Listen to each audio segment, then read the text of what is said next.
Mitchell had never believed in haunted houses. Old houses, sure. Creaky houses, definitely. But haunted? No. That was something people said when they needed a story to explain the unexplainable. Then he inherited his great-uncle's place. The house sat alone on a hill, far from the nearest town. It was the kind of place that looked abandoned even when someone lived in it, peeling paint, sagging porch, windows that reflected nothing. His great-uncle had died suddenly, and Mitchell was the only relative left to claim the property. He arrived just before dusk. The front door was unlocked. Inside, the air felt stale, like the house had been holding its breath for years. Dust coated everything except a single wooden chair in the center of the living room. It faced the staircase. Mitchell frowned. Weird. He explored the house room by room. Everything was old, untouched, and strangely arranged chairs facing corners. Mirrors turned toward walls. Closets stuffed with blankets, as if someone had tried to muffle sound. But the strangest thing was the scratches. They covered the walls in long, uneven lines. Some were shallow, others deep enough to expose the wood beneath the wallpaper. They weren't random. They formed patterns, shapes, almost letters. Almost Mitchie tried to shake the unease creeping up his spine. He told himself the house was just old. His great-uncle had been eccentric. That was all. But then night fell, and the house woke up. The first night, Mitchell lay in the upstairs bedroom, trying to sleep. The silence was thick, heavy. Too heavy. He could hear his own heartbeat. Then he heard something else. A soft, dragging sound, like fingernails scraping across the floorboards. He sat up. The sound came from the hallway. Scrape, scrape.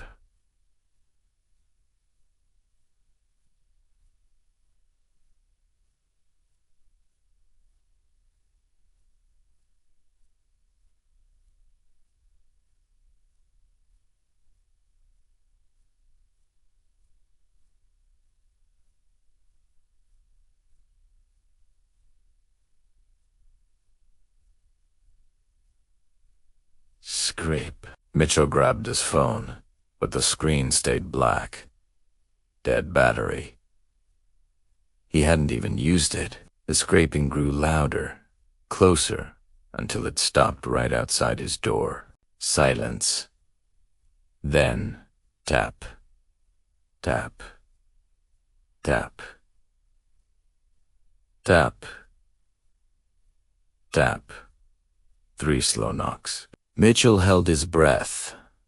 The doorknob turned who's to fraction, just enough to whisper, "I know you're awake." Mitchell lunged out of bed and shoved a dresser against the door. The knob rattled violently, then stopped. After a long moment, the scraping retreated down the hall. He didn't sleep. The second day. In the morning, the house looked normal again. Too normal. The scratches on the walls were gone. The furniture was rearranged. The dresser he'd shoved against the door was back in its original place. Mitchell felt a cold certainty settle in his stomach. The house wasn't haunted. The house was alive. He tried to leave. He grabbed his keys, opened the front door, and found the world outside. Wrong. The hill was gone. The trees were gone. The sky was a flat, gray sheet stretching endlessly. The ground was smooth, featureless, like wet clay. The house stood alone in a blank, colorless void. Mitchell slammed the door shut. The house groaned, as if pleased.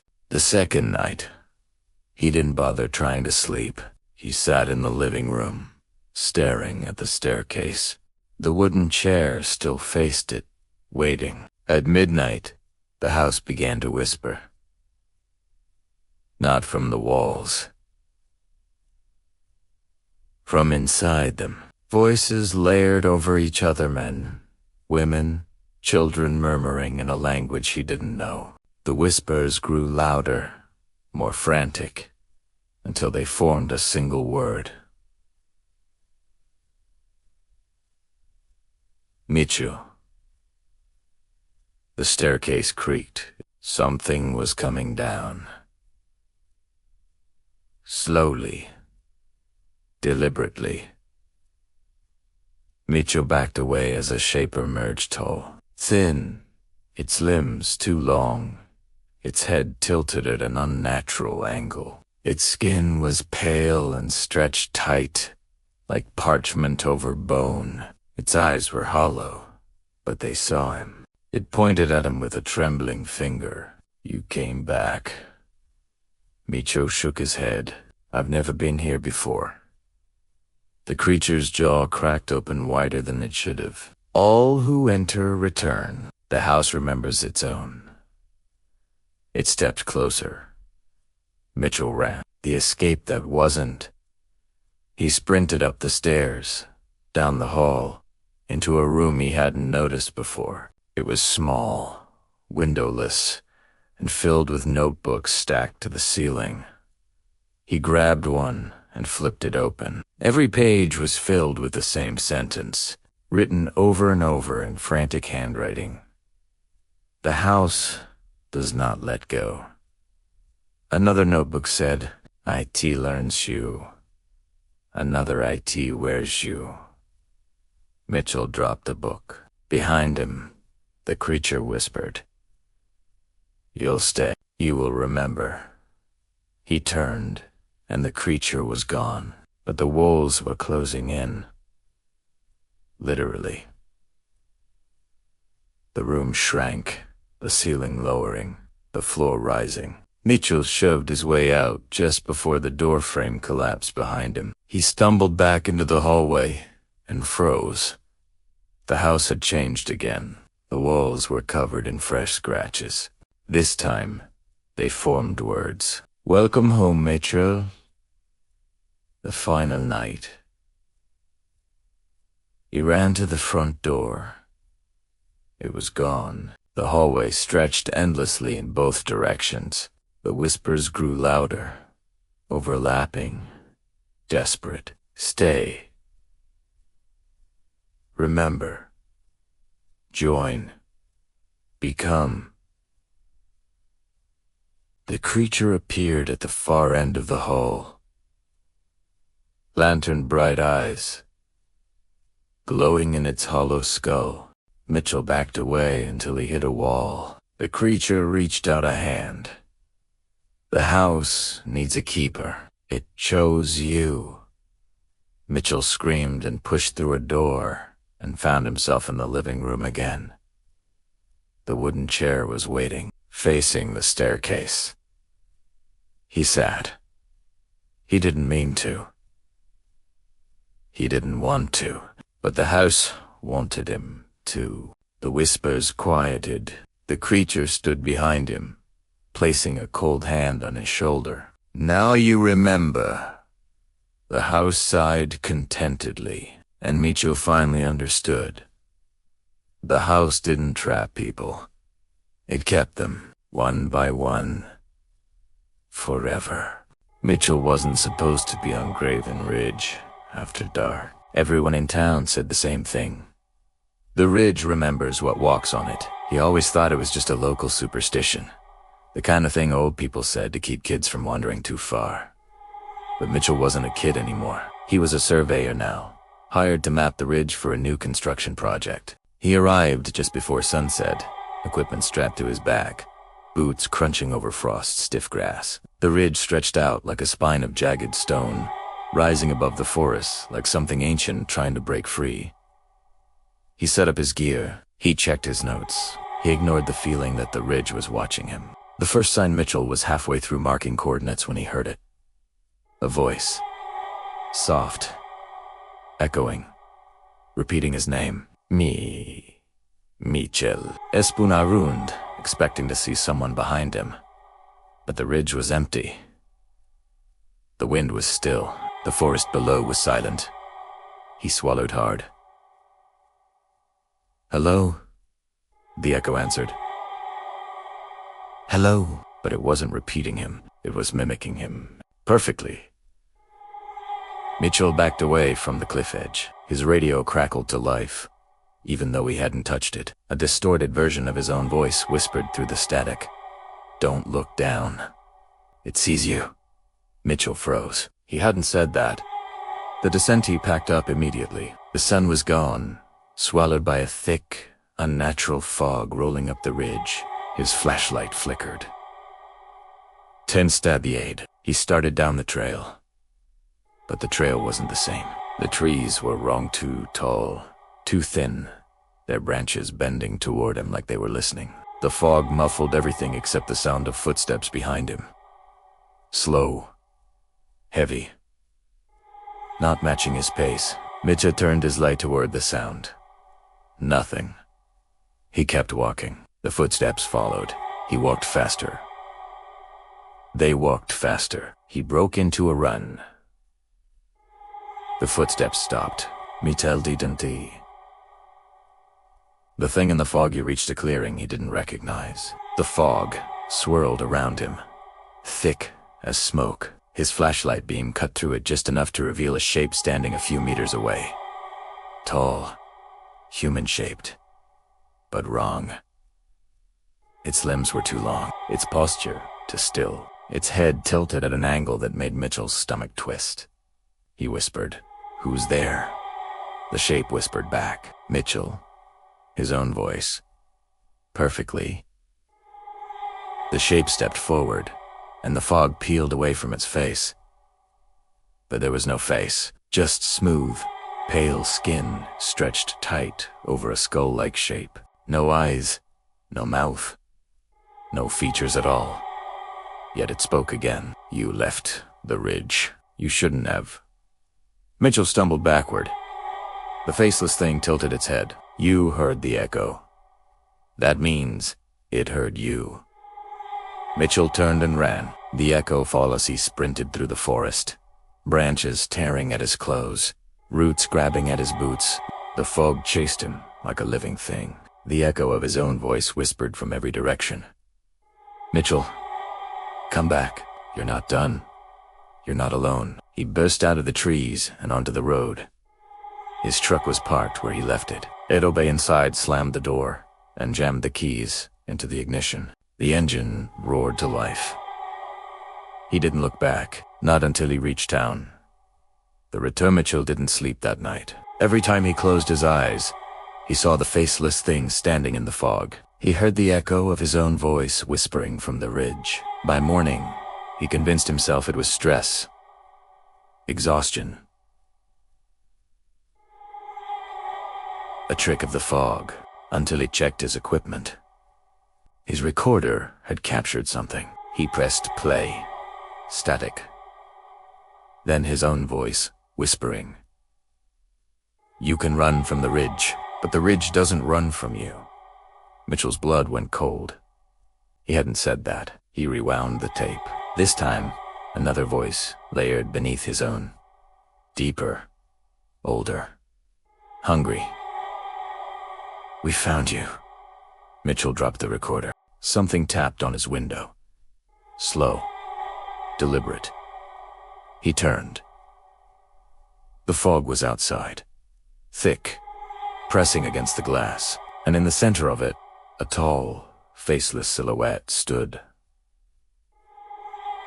It raised a hand, and in Mitchell's own voice, it whispered, "You heard the echo. Now the echo hears you." The glass began to crack. Mitchell had worked at the city archives for only 3 months when he discovered the locked room. He wasn't supposed to be exploring. His job was simple. Scan old documents, catalog them, upload them, repeat. But the archives building was enormous for floors above ground, 2 below, and a maze of hallways that seemed to shift depending on the time of day.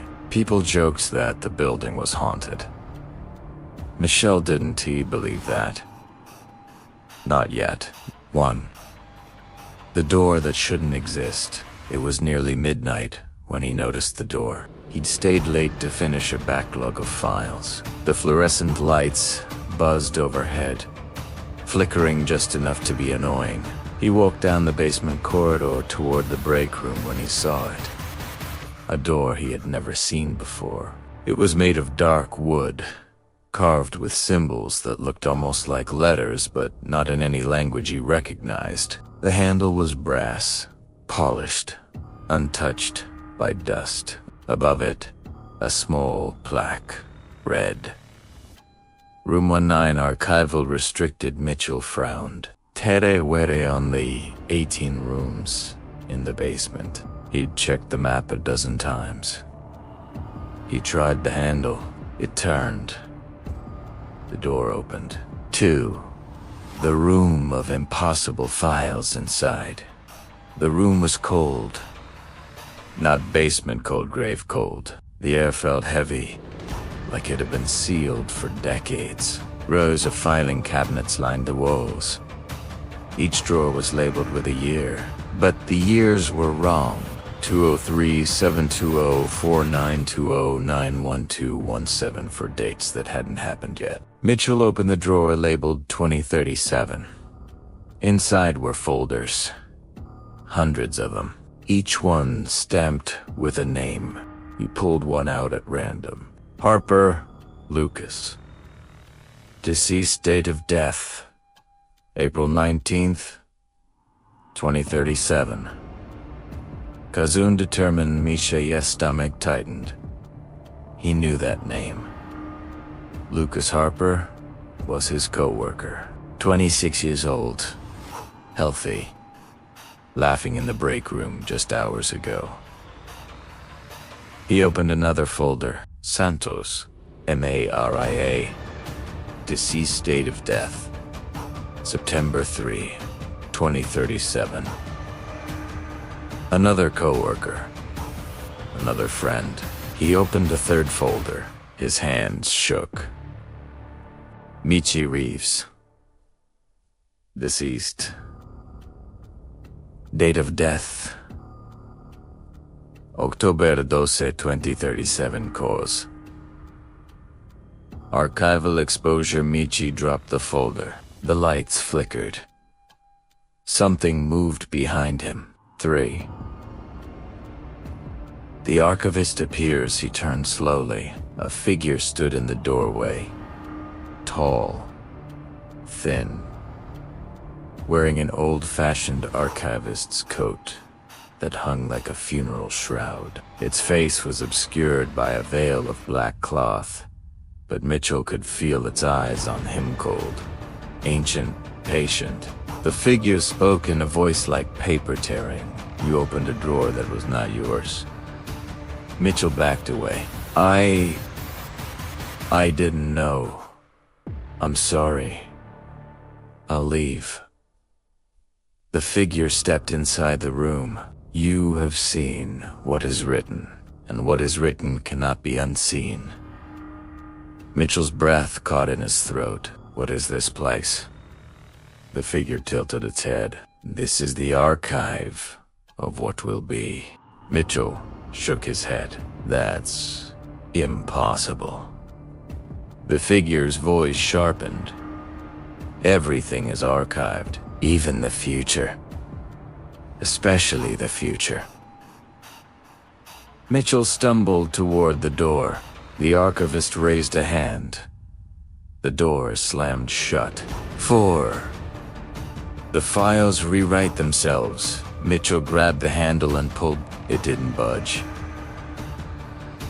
Behind him, the filing cabinets began to rattle. Drawers slid open on their own. Papers fluttered out like trapped birds. The folder with his name slid across the floor toward him. He didn't want to look. He looked anyway. The date of death changed. October 12, 2037 became October 12th, 2026. Then October 12th, 2025. Then tonight Mitchell's heart pounded. No. No. No. That's not real. The archivist stepped closer. The archive does not predict. It records. Mitchell backed into a filing cabinet. Why me? The archivist's voice softened. Because you opened the door. Because you read the file. Because you are now part of the record. Mitchell shook his head violently. I won't die tonight. The archivist paused. Then you must rewrite your file. Mitchell blinked. Rewrite it? The archivist gestured to the cabinets. Every life is a document. Every document can be amended, but only if you survive the night. Mitchell swallowed hard. What happens tonight? The archivist's veil shifted, as if something beneath it smiled. Tonight, the archive comes to collect. 5. The collection begins. The lights went out. Total darkness swallowed the room. Mitchell heard the cabinets opening. Papers rustling. Footsteps, many footsteps moving in the dark. Not human footsteps, Sofan skittering hungry. He fumbled for his phone. The flashlight flickered on. Dozens of pale hands reached out from the darkness. Hands made of paper. Hands with fingers like folded blades. They crawled toward him, dragging themselves across the floor, leaving trails of ink. Michel, run. He slammed into the door. It didn't open. The archivist's voice echoed through the room. The archive collects all who are written. Run, Mitchell. Run until your story changes. Mitchell turned and sprinted between the cabinets. The paper hands chased him, scraping across the floor, slicing through metal, tearing through drawers. He ducked into a narrow aisle. The lights flickered back on. An Aso Italiano. A cabinet labeled Michel Reeves Revisions. The drawer was open. Inside was a blank folder. Waiting. 6. The rewrite. Mitchell grabbed the folder. The archivist appeared beside him, silent as a shadow. Write your survival. Mitchell stared at the blank page. How? The archivist placed a pen in his hand. Write what must happen, and then make it true. Mitchell's hand shook as he wrote. Mitchell Reeves survives the night. The archivist read it. A bold revision, but revisions require proof. The paper hands shrieked. The archivist stepped back. Run. See it. The chase through the archive. Mitchell sprinted through the aisles. Folder clutched to his chest. The paper creatures swarmed behind him, their bodies unfolding into monstrous shapes, origami nightmares with too many limbs and too many edges. He dodged between cabinets. He leapt over fallen drawers. He slammed into a wall that hadn't been there before. The archive was changing, rearranging, trying to trap him. He turned left. A dead end. He turned right. Another dead end. The paper creatures closed in. Mitchell pressed the folder to his chest. Survive, he whispered. I wrote survive. The archivist's voice echoed faintly. Then act like it. Mitchell looked up. A ventilation grate.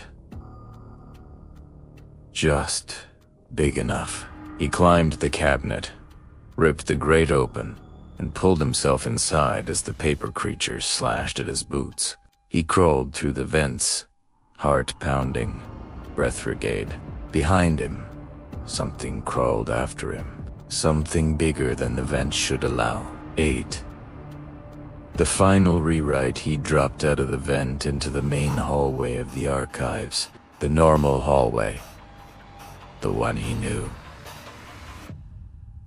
The door to room 19 was gone, but the archivist stood at the end of the hall, waiting. Mitchell approached slowly.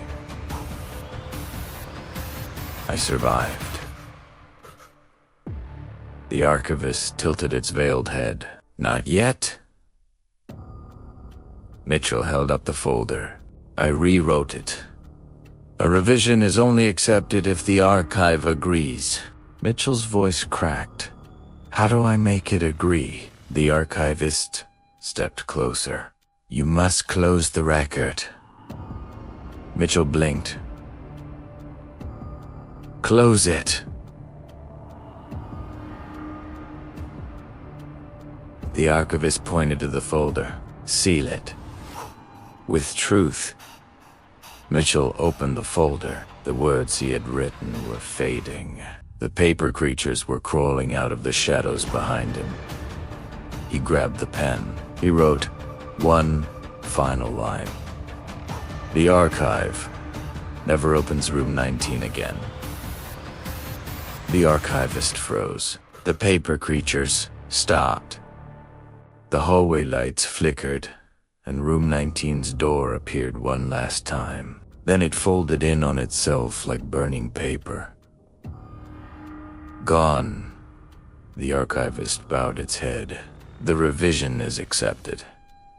Mitchell exhaled shakily.